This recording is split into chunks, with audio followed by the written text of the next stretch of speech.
جن دنوں بھائی ہاسٹل میں رہتے تھے عدنان ان کا روم میٹ تھا۔ دونوں نے 2 سال اکٹھے گزارے۔ بھائی کا تبادلہ ملتان شہر ہو گیا اور عدنان اپنے گاؤں چلا گیا۔ سال بعد عدنان کی ملازمت اتفاق سے ہمارے شہر میں ہو گئی۔ وہ یہاں کرائے کے مکان میں رہنے لگا۔ اکثر بھائی سے ملنے گھر آ جاتا۔ میری ماں کو وہ امی جان کہتا۔ امی نے بھی اسے منہ بھولا بیٹا بنا لیا۔ کہنے کو تو وہ گھر آیا مہمان تھا، مگر اس کی حیثیت ہمارے گھر کے فرد جیسی ہو گئی۔ عدنان بات چیت میں محتاط اور شکل صورت میں اچھا تھا۔ وضاقتہ سے اچھے خاندان سے لگتا تھا۔ رکھ رکھاؤ سے بات کرتا، تبھی میرے دل میں اس کا احترام تھا۔ ایک روز امی گھر پر نہ تھیں۔ وہ آ گیا۔ امی اور بھائی کا پوچھا۔ دونوں ایک رشتہ دار کی عیادت کو گئے تھے۔ میں نے بتایا، ساجدہ مجھے تم سے ایک ضروری بات کہنی ہے، مگر میرے ساتھ میرے گھر چلو۔ میں ششو پنچ میں پڑ گئی۔ ایسی کیا بات ہے جو یہ یہاں نہیں کہہ سکتا؟ جانتی تھی کہ یہ اکیلا رہتا ہے اور گھر والے گاؤں میں تھے، تو کیوں کر اس کے ساتھ اکیلے گھر میں جا سکتی تھی۔ میں نے معذرت کر لی۔ وہ چلا گیا اور ضروری بات جو مجھے سننی تھی اس کے دل میں رہ گئی۔ تاہم یہ عقدہ حل طلب تھا کہ ایسی کیا بات تھی جو وہ مجھے میرے گھر میں بتانے سے قاصر تھا۔ یہ خلش اب بھی مجھے چین نہ لینے دے رہی تھی۔ اس واقعے کے بعد بھی وہ حسب معمول بھائی سے ملنے آتا رہا۔ سامنا ہوتا، لیکن وہ میری جانب نہ دیکھتا تھا۔ ایک ماہ گزر گیا۔ عدنان نے مجھ کو یکسر نظر انداز کر دیا۔ وہ چائے کے لیے بھی نہ کہتا۔ جانے کیوں اس کا یہ رویہ مجھے تکلیف دینے لگا۔ ایسی مہم تکلیف جیسے انگلی میں سوئی کھب جاتی ہے تو چبھن ہوتی ہے۔ نہیں جانتی تھی کہ ذرا سی چبھن کبھی کبھی بہت بڑا آزار بن جاتی ہے۔ ایک دن ہمارے کالج میں بزم ادب کی طرف سے فنکشن تھا۔ گلی سے گزرتے ہوئے وہ اچانک مل گیا۔ مجھے دیکھ کر رک گیا۔ میں نے پوچھا، کہو کیا کہنا ہے؟ امی گاؤں سے آئی ہوئی تھیں، تم کو ان سے ملوانا تھا تو ہمارے گھر لے آتے۔ گھر آنے سے پہلے ایک نظر تم کو دیکھنا چاہتی تھیں۔ وہ گاؤں کی سوچ رکھتی ہیں۔ ان کا کہنا تھا کہ کسی لڑکی کے گھر جانے سے پہلے اسے ایک نظر اس کو پہلے دیکھنا چاہیے۔ ان سے بحث نہیں کر سکتا، ویسے وہ کسی کے گھر آتی جاتی نہیں ہے۔ تمہارا گھر کہاں ہے؟ وہ سامنے ہے۔ اس نے اشارہ کیا۔ یہ تو ہمارے گھر سے بہت قریب ہے، اسی لیے تو کہا تھا 5 منٹ کو چلی آؤ۔ تم بھی تو ادھوری بات کرتے ہو، کوئی کیا سمجھے؟ امی کو بتائے بغیر میں جا بھی نہیں سکتی تھی۔ اگر فیصل بھائی کو پتہ چل جاتا تو وہ کیا سوچتے؟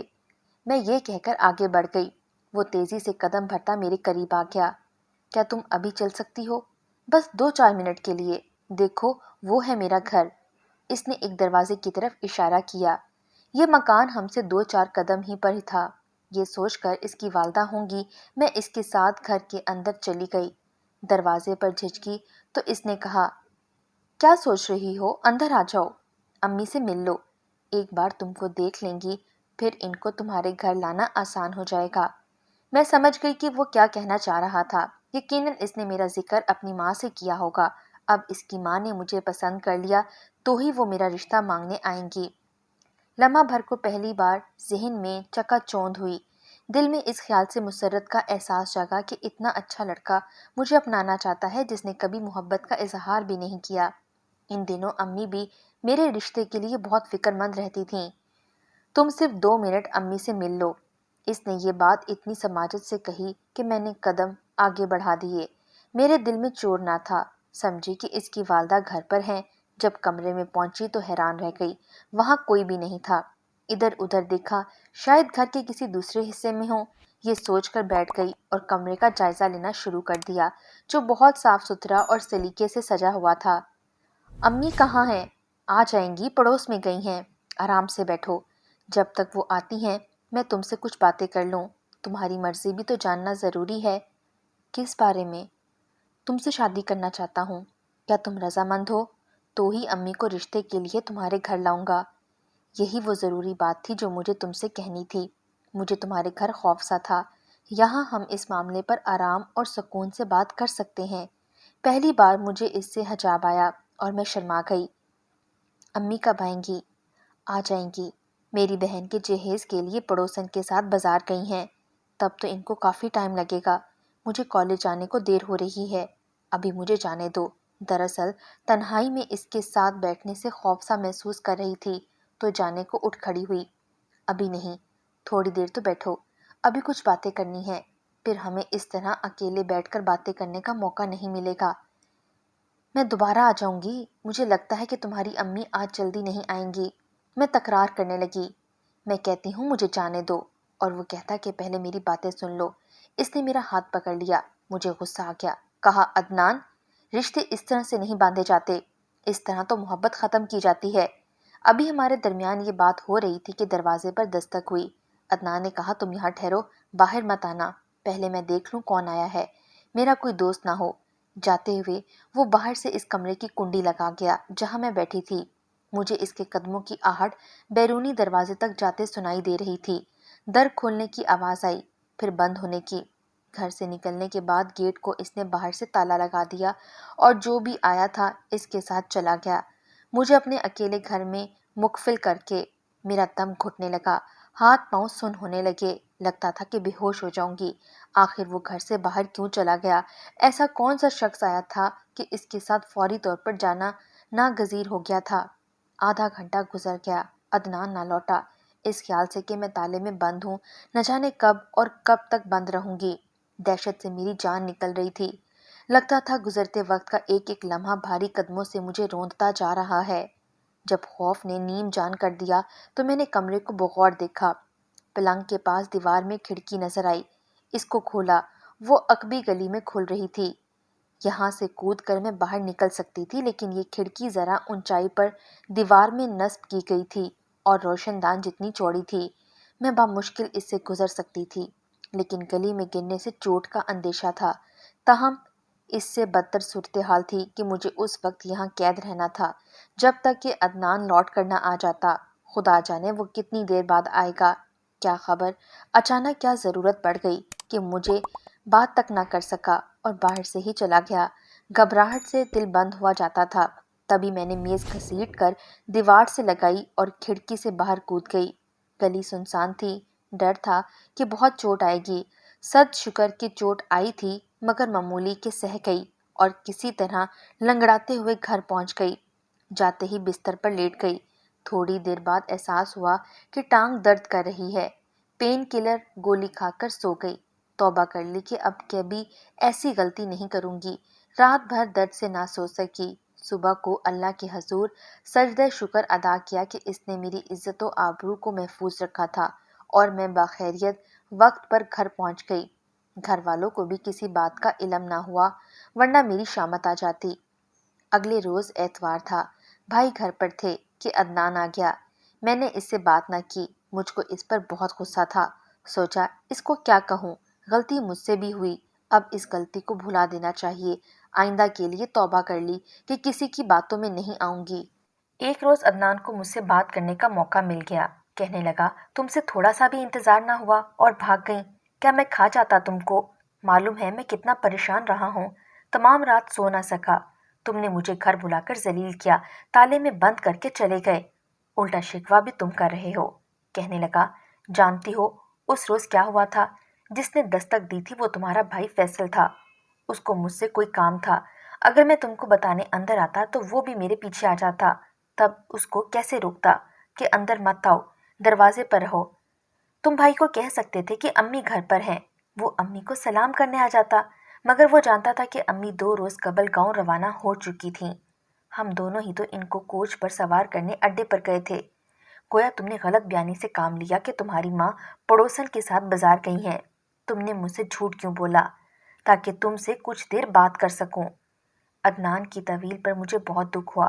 وہ محبت تو کیا پاتا، اس نے تو میرا اعتبار بھی کھو دیا۔ کچھ دن بہت ناراض رہی، اس کے خلاف سوچتی رہی، لیکن اس کو جھوٹا جان کر بھی مجھے اس سے نفرت نہ ہوئی، بلکہ اب تو اور زیادہ اس کے بارے میں سوچیں میرے دل و دماغ میں دھول اڑانے لگیں۔ عجب دل کی کیفیت تھی، میں اس سے محبت کر سکتی تھی اور نہ نفرت۔ کبھی کبھی دل چاہتا اگر وہ سچا ہے تو کیا ہی اچھا ہو کہ اپنی والدہ کو ہمارے گھر لا کر میرا رشتہ مانگ لے۔ امید تھی کہ وہ ایک نہ ایک دن ضرور ایسا ہی کرے گا۔ امید کی یہ جوت میرے من میں جاگنے لگی، لیکن میرا خیال غلط نکلا۔ اس واقعے کے 2 ماہ بعد وہ غائب ہو گیا۔ امی نے کہا شاید اس کا تبادلہ ہو گیا ہے، وہ اب ہمارے گھر نہیں آتا تھا۔ مجھے پریشانی رہتی، بھائی سے نہیں پوچھ سکتی تھی کیونکہ ان کے سامنے شرم آتی تھی۔ کئی ماہ گزر گئے، دل کی مہم سے خلط جھاڑ بن کر کانٹا بن گئی، مگر قصہ حل نہ ہوا۔ اگر تبادلہ ہو گیا ہے تو کہاں ہوا ہے؟ ہمارے سالانہ امتحان ہو گئے اور میں 3rd ایئر میں پہنچ گئی۔ کالج سے لوٹتے ہوئے ایک روز عدنان کے گھر کے سامنے سے گزر رہی تھی تو دروازے پر ایک 6-7 برس کی بچی کو کھڑا پایا۔ میں اس کی طرف بڑھی تو وہ اندر دوڑ گئی۔ میں بھی اس کے پیچھے گھر میں چلی گئی۔ گمان ہوا عدنان کے گھر والے نہ آ گئے ہوں۔ کمرہ وہی تھا مگر زیادہ سجا ہوا، ہر شے نک سک سے درست۔ سامنے سنگھار میز پر میک اپ کا سامان رکھا ہوا تھا۔ میں دروازے کے پاس کھڑی سوچوں میں گہری تھی کہ ایک خاتون دوسرے کمرے سے اندر آئی، مجھے دیکھ کر بولی، دروازے پر کیوں کھڑی ہیں؟ آ جائیے۔ پھر صوفے کی طرف اشارہ کیا، آئیے بیٹھیے۔ میں بیٹھ گئی۔ آپ کون ہیں؟ کہاں سے آئی ہیں؟ نزدیک سے آئی ہوں، فیصل کی بہن ہوں۔ اچھا، فیصل بھائی کی بہن ہیں آپ؟ کیا آپ میرے بھائی کو جانتی ہیں؟ ہاں، عدنان اکثر ان کا ذکر کرتے تھے۔ گاؤں سے یہاں آئی تو وہ ہمارے گھر آئے، اب بھی کبھی کبھی آ جاتے ہیں عدنان سے ملنے کو۔ کیا آپ عدنان کی بہن ہیں؟ میں نے خاتون سے پوچھا۔ نہیں، میں ان کی بیوی ہوں، ہماری شادی کو 8 ماہ ہوئے ہیں۔ شادی کے بعد 6 ماہ گاؤں میں رہی، یہاں آئے 2 ماہ ہو گئے ہیں۔ اس انکشاف سے میرے دل میں اندھیرا سا ہو گیا، جیسے کسی نے پھونک کر امید کے چراغ کو بجھا دیا ہو۔ تو اس نے شادی کر لی ہے۔ خدا جانے ہمارے گھر میں اس بات کا تذکرہ کسی نے مجھ سے کیوں نہیں کیا، حالانکہ وہ امی کا بیٹا بنا ہوا تھا۔ تو یہ عدنان کی دلہن ہے؟ میں نے پھر سے بے یقینی کے ساتھ سوچا۔ تبھی کمرے میں گھر گھرستی کا سا ماحول تھا اور برآمدے میں واشنگ مشین نظر آ رہی تھی۔ مجھے سوچوں میں گم دیکھ کر وہ بولی، عدنان فیصل بھائی کا ذکر تو بہت محبت سے کرتے ہیں، کہتے ہیں کہ میرا بہت اچھا دوست ہے، بالکل بھائیوں جیسا۔ ہاسٹل میں ساتھ تھے تو بہت مدد کی، یہاں تبادلہ ہوا تو کرائے کا یہ مکان اپنے گھر کے پاس تلاش کر کے دیا تاکہ پردیس میں مخلص دوست کا قرب رہے۔ یہ تو ہے، شہر میں اپنا کوئی رشتہ دار نہ ہو تو دوست کے گھر والے ہی اپنوں جیسے ہوتے ہیں۔ تبھی امی نے بیٹا بنا لیا اور عدنان کا بہت خیال رکھا، لیکن کچھ عرصے سے انہوں نے گھر آنا چھوڑ دیا۔ وہ فکر مند ہیں، ہم سمجھ رہے تھے کہ ان کا تبادلہ ہو گیا ہے۔ یہ درست ہے، تبادلہ مظفر گڑھ ہوا ہے، 2-3 گھنٹے آنے جانے میں لگ جاتے ہیں، آفس سے تھک کر آتے ہیں، تھوڑا سا جو ٹائم ملتا ہے گھر کا سودا سلف لانے یا کسی اور کام میں گزر جاتا ہے، اسی وجہ سے آپ لوگوں کی طرف نہیں جا پاتے۔ مگر فیصل بھائی تو آ جاتے ہیں، ہماری شادی میں بھی گاؤں آ چکے ہیں، حالانکہ فیملی کا دعوت نامہ تھا۔ اچھا، میں نے ذرا حیرت سے کہا، دراصل میرے بھائی کی عادت ہے کہ وہ ہمیں دوستوں کے گھر نہیں لے جاتے۔ ممکن ہے امی سے کہا ہو، میری ماں کو گھٹنوں میں درد رہتا ہے، دوری کا سفر نہیں کر سکتی۔ میرا خیال صحیح تھا، بھائی نے والدہ سے تذکرہ کیا تھا لیکن مجھ کو نہ بتایا کہ میرے دوست کی شادی ہے۔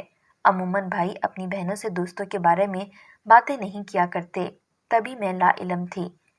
بھائی کئی دنوں سے پریشان تھے، وہ کسی کام کے سلسلے میں اسلام آباد کے چکر لگا رہے تھے، اب بھی گئے ہوئے تھے۔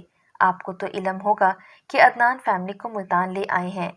نہیں، لیکن بچی کو دروازے پہ کھڑا دیکھ کر خیال گزرا کہ فیملی آ چکی ہے، تبھی خیریت معلوم کرنے اندر آ گئی۔ ان کی امی جی یہاں آتی رہتی ہیں، میں نے اطلاع کہہ دیا، مگر خاتون نے یہ نہ پوچھا کہ وہ آپ سے ملی ہیں یا نہیں۔ میں ابھی بات گول کر گئی، امی کو آپ کا بتاؤں گی تو وہ ملنے آئیں گی۔ ضرور آئیں گے، مجھے خوشی ہوگی، بلکہ عدنان سے کہوں گی کہ مجھے ان سے ملانے لے چلیں۔ کل وہ بھی اسلام آباد چلے گئے، فیصل بھائی کا تبادلہ رکوانے کی کوشش کر رہے ہیں۔ اسلام آباد تو فیصل بھائی کو بہت دور پڑے گا، اسی وجہ سے دونوں پریشان ہیں۔ آپ سے مل کر بہت خوشی ہوئی، ہم آپ کی دعوت کریں گے، امی کو بتاؤں گی۔ میں نے گفتگو میں اخلاق کے تقاضے پورے کیے، وہ چائے بنا کر لے آئی، مگر 2 گھونٹ بمشکل حلق سے اتار سکی۔ اچھا باجی، اب اجازت لوں گی، دیر ہو رہی ہے، امی فکر مند ہوں گی۔ چلتے ہوئے بچی کا خیال آیا جو برآمدے سے کمرے میں آ گئی تھی۔ یہ بچی آپ کی کیا لگتی ہے؟ چلتے چلتے میں نے آخری سوال کیا۔ نند کی بیٹی ہے، مجھ سے اور عدنان سے بہت پیار کرتی ہے، اس کو ہم ساتھ لے آئے۔ اس کے ساتھ تنہائی کا احساس نہیں ہوتا اور وقت اچھا گزر جاتا ہے۔ میں بھی اس بچی کی مشکور ہوں، اگر یہ دروازے پر کھڑی نہ نظر آتی تو میں گھر کے اندر نہ آتی۔ اچھا ہوا کہ مجھے نظر آ گئی اور آپ سے ملاقات ہو گئی۔ اس وقت عدنان کی شادی کے انکشاف سے میرے دل کی حالت ایسی ہو رہی تھی جیسے کہ وہ سخت کاوش سے دل کی دھڑکن کو جاری رکھا ہو۔ میں نے بڑی مشکل سے خود کو سنبھالا تھا۔ جانے کیوں ایسی کیفیت ہو گئی جیسے چلتے چلتے اچانک گہرے گڑھے میں گر گئی ہوں۔ حالانکہ خود کو یقین دلا رکھا تھا کہ مجھے عدنان سے محبت نہیں ہے۔ اگر یہ محبت نہ تھی تو خدا جانے کیا بلا تھی جو میرے ہوش و حواس پر حملہ آور ہو گئی تھی۔ گھر آ گئی تو لگا کہ اپنی روح کہیں اور چھوڑ آئی ہوں۔ جسم بے جان، دل افسردہ تھا۔ کمرے میں آ کر بستر پر لیٹی تو شام تک ایسے ہی پڑی رہی۔ آج ساری دنیا خالی اور بے رونق لگ رہی تھی۔ امی نے دیکھا کہ ساجدہ اپنے کمرے سے نکلی ہی نہیں۔ وہ چائے کی پیالی لے کر آ گئیں۔ طبیعت تو ٹھیک ہے؟ کیا ہوا ہے تجھے؟ جب سے کالج سے آئی ہے کمرے سے نہیں نکلی، کھانا بھی نہیں کھایا ہے۔ امی کل کے ٹیسٹ کی تیاری کرنی تھی، وہی کر رہی تھی۔ تھک گئی تو آنکھ لگ گئی۔ کھانا کالج کی کینٹین سے کھا لیا تھا۔ میں نے بہانہ کیا اور ان کو نہ بتایا کہ کالج سے لوٹتے ہوئے میں عدنان کے گھر چلی گئی تھی اور وہاں سے دل کی ویرانی کا سامان سمیٹ لائی ہوں۔ اس روز دل چاہا کہ خوب روں مگر رو نہ سکی۔ حیرت تھی کہ دل رو رہا تھا مگر آنکھوں سے ایک آنسو نہ ٹپکا، جیسے سارے اشک خشک ہو گئے تھے۔ تبھی تو اشکوں کا دریا میرے وجود کے اندر کسی لاوے کی طرح بہہ رہا تھا۔ اس دن کے بعد بہت عرصے تک پریشان رہی۔ اسی نکتے پر ہر وقت غور کرتی رہتی کہ اگر مجھے عدنان سے محبت نہ تھی تو میں کیوں اتنی پریشان ہوں۔ اس نے اور نہ ہی میں نے کبھی ایک دوسرے سے محبت کا اقرار یا اظہار کیا تھا۔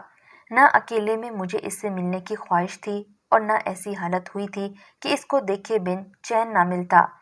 ایک مہم سی پریشانی تھی مگر یہ محبت نہ تھی، پسندیدگی بھی نہ تھی، تو کیا تھا؟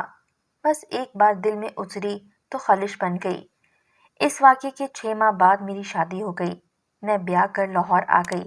میرے شوہر اچھے انسان ہیں، خوبصورت ہیں اور خوب سیرت بھی۔ رفتہ رفتہ مجھے ان سے لگاؤ اور محبت ہونے لگی اور ماضی کی تیکھی خلش مٹنے لگی۔ آج میرا دل نیک سیرت جیون ساتھی کی محبت سے سرشار ہے، اتنا کہ کسی اور کے بارے میں سوچنا بھی گناہ سمجھتی ہوں۔ کہنے کو یہ زندگی کا ایک معمولی واقعہ تھا، لیکن اس نے میری حیات کے کینوس پر گہرے نقوش چھوڑے ہیں۔